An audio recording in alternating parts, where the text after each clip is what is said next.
from the perspective of a consumer searching for a business or whatever online, I would say yes, reviews certainly matter more than the marketing of a business. When you think of how people make their searches, what kind of drives the needle, like folks nowadays, especially with Gen Z coming more into this space, they're really looking for what's considered or what they believe to be considered authentic voices and authentic representations, are very keenly aware, especially with like larger companies, of like very polished, clean brand marketing and so forth. Part of like a decision factor for like maybe selecting or hiring a business for any kind of services, and that's the lens that I'm looking at this from, is like the value of like a personal recommendation and how difficult that is to replicate in an online space. To the degree that one can find a review that speaks to them in a way that, you know, they can hear someone writing that review, or it's in a language that resonates with them, or just kind of triggers something emotionally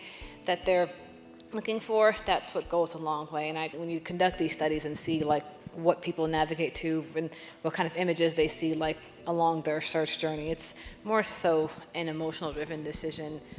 For like looking for type of businesses and personal services and things like that, that's again the lens I'm looking at this from. We see reviews do hold more weight than the marketing.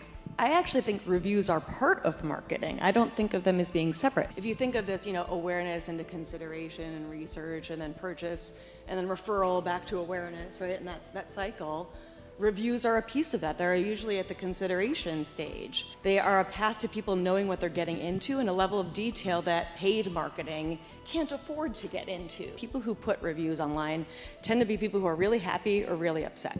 If we ask satisfaction to a customer base, most people are like kind of in the middle. But like, how many three out of 5-star reviews do you see on Yelp? Like close to none. People are like, it was fine.